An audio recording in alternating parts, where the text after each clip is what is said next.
Кыргызстандын Тышкы иштер министрлигинин түзүлгөнүнө быйыл 75 жыл толду. Мааракелик иш-чарага мамлекет башчысы баштаган бийлик өкүлдөрү, ардагер дипломаттар, өлкөнүн чет жердеги элчилери жана Кыргызстанда иш алып барып жаткан чет элдик өкүлдөр катышты. Кыргыз СССРинин Тышкы иштер министрлиги түзүлгөн 1944-жылдын 17-марты өлкө дипломатиясынын түптөлгөн күнү деп эсептелет. Жыйындын катышуучулары мекеменин таржымалы менен таанышты.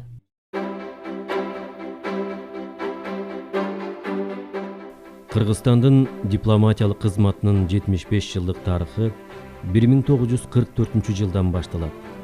Бул жылы Кыргыз СССРинде Тышкы иштер эл комиссариаты негизделген. Кыргыз дипломатиясынын тарыхын шарттуу түрдө экиге бөлүп караса болот. Биринчиси 1944-1990 жылдар жана Кыргызстан эгемендик алгандан кийинки мезгил.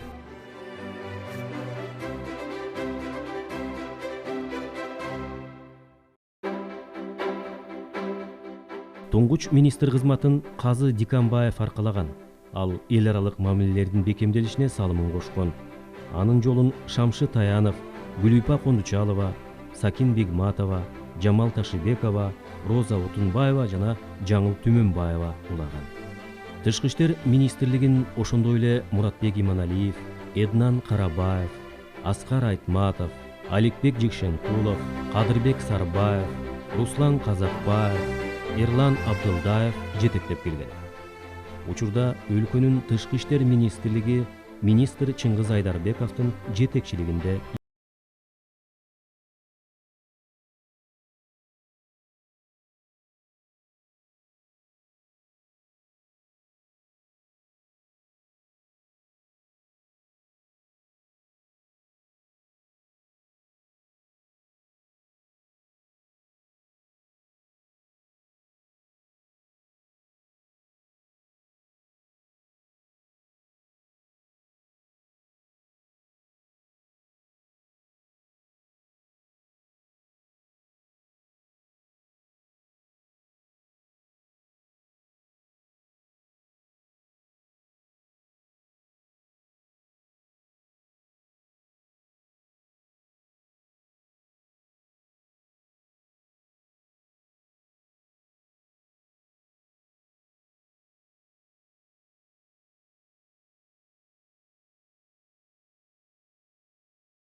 менен мамлекетибиз эл аралык деңгээлдеги чечимдерди кабыл алууга өз таасирин тийгизе алат.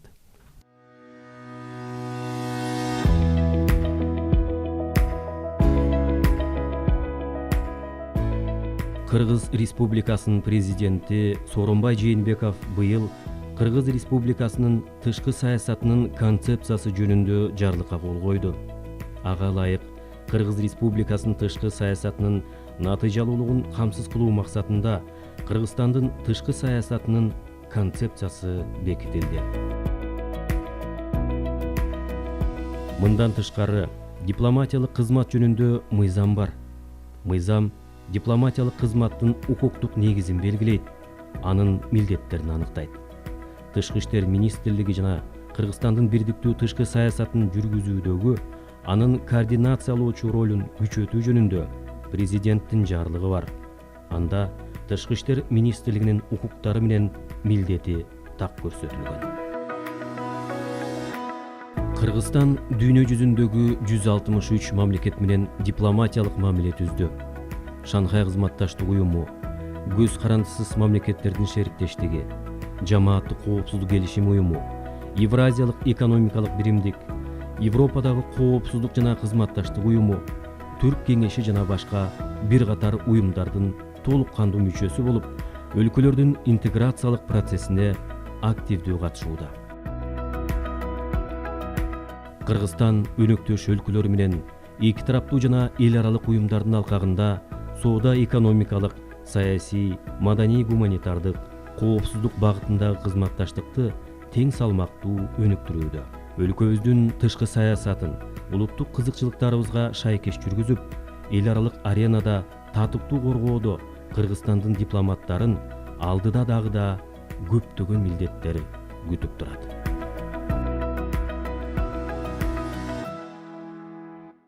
Тышкы иштер министри соңку жылдары тышкы саясатка кылдаттык менен мамиле жасалып, элчилерге талап жогорулаганын эске салды. Чет элдик мекендештерди коргоо жана экономикалык дипломатияга артыкчылык берилип жатат. Акыркы 12 жылдан бери биринчи жолу президенттин төралыгы алдында Кыргыз Республикасынын элчилерин жыйыны болуп өттү. 2018 жылдан бүгүнкү күнгө чейинки аралыкта эки тараптуу жана ар тараптуу форматтарда жогорку жана эң жогорку деңгээлдердеги 174 иш-чара жана иш сапарлары болуп өттү. Анын ичинен Кыргыз Республикасында чет өлкө жетекчилеринин катышуусу менен 73 иш-чара менен иш сапарлары, ошондой эле чет мамлекеттерге өлкөбүздүн жетекчилеринин деңгээлиндеги 101 иш-чара менен иш сапарлары болду. Дипломатиялык мамилелерди кеңейтүү иштерди да улантылууда. 2017-2019 жылдары Кыргыз Республикасы кошумча дагы 18 чет мамлекет менен дипломатиялык мамилесин түздү. Мындан тышкары президенттин тапшырмасына ылайык кошумча элчиликтерди жана консулдук бөлүмдөрдү ачуу иштерди жүргүзүлүп атат. Ошону менен бирге мамлекет башчыбыз тарабынан биздин чет өлкөдөгү мекендештердин укугун коргоо маселесине өзгөчө көңүл бурулууда. Белгиленип кетсек, Кыргыз Республикасынын президентине караштуу чет өлкөдөгү мекендештер менен байланыштар боюнча кеңештин жыйналышы эң алгачкы жолу өткөрүлүп, аларды өлкөнүн коомдук жана экономикалык турмушуна катышууга тартуу боюнча кеңири чаралар аныкталды. Урматтуу форумдун катышуучулары, Кыргыз Республикасы 1992 жылы Бириккен Улуттар уюмунун толук кандуу мүчөсү болгон мезгилден тартып, бул уюмдун өлкөбүздүн демократиялык, социалдык өнүгүүсүнө кошкон салымы чоң. Учурда Кыргыз Республикасы менен Бириккен Улуттар уюмунун ортосунда гуманитардык укук жаатындагы эл аралык келишимдик база кеңейүүдө. Алардын катары Кыргыз Республикасынын демилгеси менен Бириккен Улуттар уюмунун Борбордук Азиядагы радиациялык коркунучтар боюнча жалынанган резолюциясынын кабыл алынышы, президентибиз тарабынан Бириккен Улуттар уюмунун майыптардын укугу жөнүндө конвенциясын ратификациялоо тууралуу мыйзамына кол коюлушу жана башкалар толуктайт. Ошону менен бирге биздин 2018-2040 жылдары Кыргыз Республикасынын өнүктүрүүнүн улуттук стратегиясын ишке ашыруу максаттарыбыз Бириккен Улуттар уюмунун 2030 жылга чейинки туруктуу өнүктүрүү күн тартибине дал келип, өлкөбүздүн мындан ары дагы туруктуу өнүгүүсүнө жагымдуу шарттарды камсыз кылат. Жалпысынан бүгүнкү күндө Кыргыз Республикасынын президенти биздин алдыбызга өлкөбүздүн тышкы саясатынын приоритеттерин ишке ашыруу, ошондой эле инвестиция тартуу, атамекендик продукциялардын экспортун илгерилетүү жана региондорубузду өнүктүрүүгө басым жасоо менен экономикалык дипломатияны күчөтүү боюнча айкын жана так милдеттерди койду. Тышкы иштер министрлиги 75 жылдык тарыхка ээ болгону менен кыргыз дипломатиясы кылымдарды карытып келатат. Мамлекет башчысы тарыхый булактарга таянып, ата бабаларыбыздын мамлекеттер менен мамилеси 643 эле башталганын эске салды. Элчилик деген сөздөр Манас эпосунда да бар. Улуу жөрөлгөнү улап 18 кылымда Россия менен алгачкы байланыш түзүлгөн. Буга далил катары Атаке Баатырдын Петербургка элчи жөнөткөнү белгиленди. Дал ушул учурдан тартып кыргыздардын Россияга кошулуу аракети башталган. Бул тышкы душмандардан элди сактап калуунун амалы болгонун тарых тастыктады. Жалпылап алганда дипломатия кыргыз элин катаал мезгилдерде туңгуюктан алып чыккан. Эми заман башка. Саясий, экономикалык алакалар жанданышы керек. Эгемен өлкө төбөлсүздүгүн жарыялагандан көп узабай эле Бириккен Улуттар уюмунун мүчөсү болду. Кыргыз дипломаттарынын кесиптик майрамынын Тышкы иштер министрлиги түзүлгөн 17 мартта эмес, Бириккен Улуттар уюму уюшулган 24 октябрда белгиленип жатканына да жүйөлүү себеп бар. Кыргызстан тышкы саясаттагы турумун, өлкөнүн кызыкчылыгын дал ушул уюмдун аянтчасында коргоп келатат. Бириккен Улуттар уюмунун актуалдуу маселелерин талкуулоого жана чечимдерди иштеп чыгууга чакан өлкөлөр активдүү катышкан платформа катары карайбыз. Акыркы жылдары Бириккен Улуттар уюмунун реформалоо, аны дүйнөлүк интеграциянын башка формасы менен алмаштыруу жөнүндө ар түрдүү идеялар чыгып жатканы баарыбызга маалым.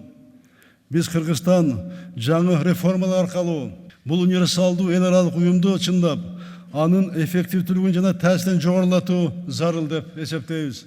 Кыргызстан Бириккен Улуттар уюмунун ишенимдүү өнөктөшү, бул абройлуу уюм менен кызматташууну артыкчылыктуу бал катары баалайбыз. Кыргызстандын тышкы саясатынын жаңы концепциясы кабыл алынган. Ага ылайык тышкы саясат өлкөнүн ички кызыкчылыктарынан четтебеши керек. Кыргызстан өлкөгө пайда алып келе турган баардык тараптар менен кызматташууга даяр. Стратегиялык өнөктөш катары Россия, Кытай менен бир катар келишимдер жетишилди. Коңшу өлкөлөр менен да алака бекемделип жатат. Кыргызстандын Шанхай кызматташтык уюмуна, түрк тилдүү мамлекеттердин кеңешиндеги төрагалыгына жогору баа берилген. Эми жамааттык коопсуздук келишим уюмунун өлкө башчыларынын жыйынында өз деңгээлинде өткөрүү максат кылынып жатат.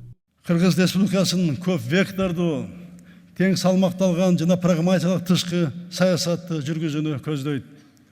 Акыркы 2 жыл ичинде коңшу өлкөлөр, союздаштар жана стратегиялык өнөктөштөр менен өз ара кызматташтыгыбызды бекемдөөгө багытталган олуттуу иштер жүргүзүлүүдө. Борбордук Азия өлкөлөрүнө, Казакстанга, Өзбекстанга, Тажикстанга, Түркменистанга расмий визит жасалды. Россияга, Кытайга, Туркияга, Евросоюзга болгон мамлекеттик жана расмий сапарлар позитивдүү натыйжаларын берди. Россия Федерациясы биздин союздашыбыз жана стратегиялык өнөктөшүбүз. Эмдиги жылы биз Кыргыз Республикасынын Россия Федерациясында жана Россиянын Кыргызстанда жылдарын өткөрөбүз.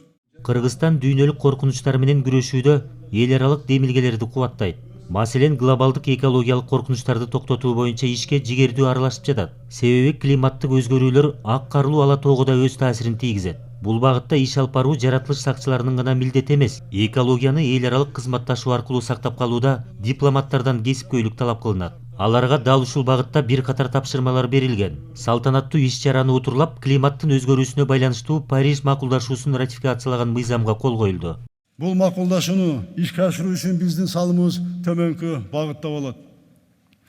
Бүгүн биздин өлкөдө экологиялык таза электр энергиясына өтүү үчүн олуттуу потенциал бар. Кыргыз Республикасында ГЭСтердин курулушу боюнча долбоорду ишке ашыруу Борбордук Азия өлкөлөрүнүн, Афганистан жана Пакистандын гидроэнергияга болгон керектөөсүн бир кыйла деңгээлге камсыз кылат.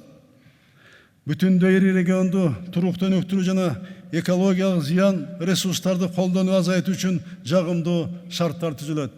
Климаттык глобалдык ысып кетүүсүн басандатууга салым кошот. Глобалдык масштабта бул макулдашуунун маанилүү жана зарыл экенин өзгөчө белгилейм. Эл аралык алака жанданган шартта дипломатиянын түрлөрү, багыттары да көбөйүп жатат. Кыргыз элчилери өлкөнүн артыкчылыгын эске алып, экологиялык дипломатияга өзгөчө басым кылышы зарыл. Аларга чет элдиктерди башка тармактар менен бирге экотуризмге да көңүл бурдуруу милдети жүктөлгөн. Кыргызстан өзгөчө экотуристтик ресурстук потенциалы бар экологиялык таза продукциянын өлкөсү. Биз экономикалык таза өлкөнүн статусун сактоого жана өнүктүрүүгө жана аны улуттук брендке айлантуу ниетинде иштеп жатабыз. Ошондуктан биздин дипломаттарга жана мамлекеттик органдарга жаңы багыттагы иштерди экологиялык дипломатияны күчөтүү боюнча жаңы милдеттер коюлат. Экологиялык дипломатия жаратылышты коргоо, экологиялык кризистердин алдын алуу, айлана чөйрөгө тез таасирин тийгизүү, иш аракеттерди болтурбоо багыттарында чет өлкөлөр менен эки жана көп тараптуу кызматташтыкты билдирет. Жогоруда белгиленген артыкчылыктуу багыттардын баары тең камтыган экологиялык дипломатия боюнча иш-чаралар иштеп чыгууну өкмөткө буйруса мына сунуштайбыз.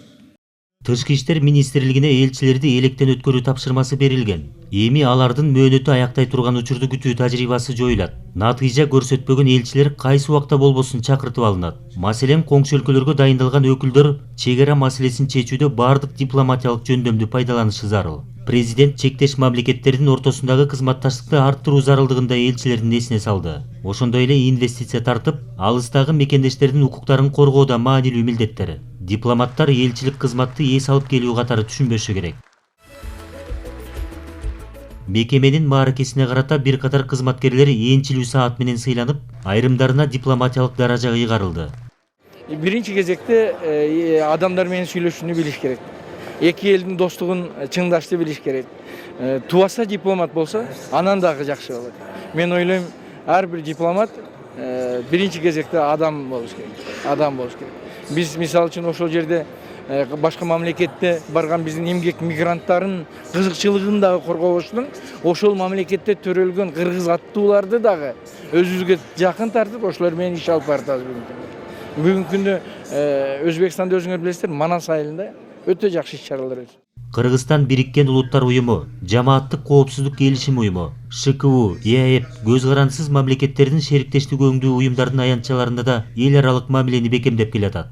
With the generous support of many partners, Кыргыз Республикасынын бир катар демилгелери Бириккен Улуттар уюмунун башкы ассамблеясында колдоо тапты. Кыргызстан жарансыздыкты жойгон алгачкы өлкө болду. Соңку 10 жылда БУнун Кыргызстанга берген жардамынын көлөмү $600 миллион түздү. Өлкөнүн артыкчылык берген багыттарына, стратегиясын ишке ашырууга көмөк көрсөтүлөт. quality, and to jointly celebrate these achievements together.